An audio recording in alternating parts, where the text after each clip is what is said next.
hem estat en contacte amb algunes persones i en alguna d'elles hem arribat a l'acord que s'abstindran i, per tant, els votaran en ells mateixos i, per tant, ens garanteix la possibilitat d'obtenir l'alcaldia. Jo també soc prudent i no m'agrada avançar fets i, per tant, fins al mateix dia no ho sabrem.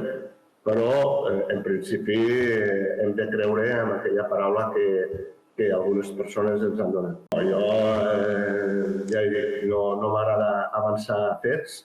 Dilluns que ve, i així ho he dit tant en roda de premsa com en el mateix dia de presentar la renúncia, crec que hi ha un bon equip. Sempre m'ha agradat treballar en equip sense personalitzar i crec que hi ha un bon equip i tant l'alcalde o alcaldessa, la gent que em segueix està preparada a enviar els pressupostos aprovats per al 2022, uns pressupostos que, tot i ser molt continuistes respecte a l'any anterior, sí que la liquidació de l'any 21 ens permetrà poder acabar tota una sèrie d'obres que ja teníem previstes fer i, per tant, des d'aquest punt de vista era un moment tranquil i oportú fer-ho.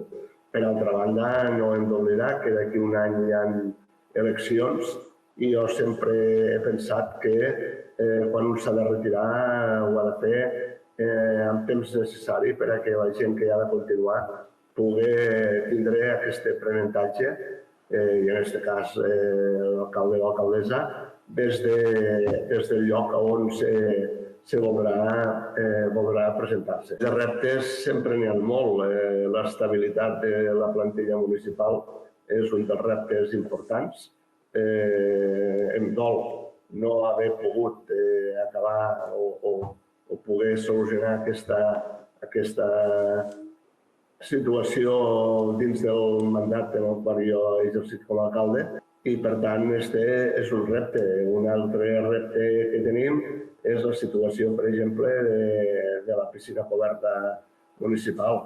També és un altre repte de difícil solució, però que anem treballant juntament amb l'empresa concessionària, també és un dels reptes que tenim, i després dur a terme les obres que queden d'urbanització de diferents espais de Roquetes que representaran una transformació urbanística molt important en llocs neuràlgics de la nostra ciutat.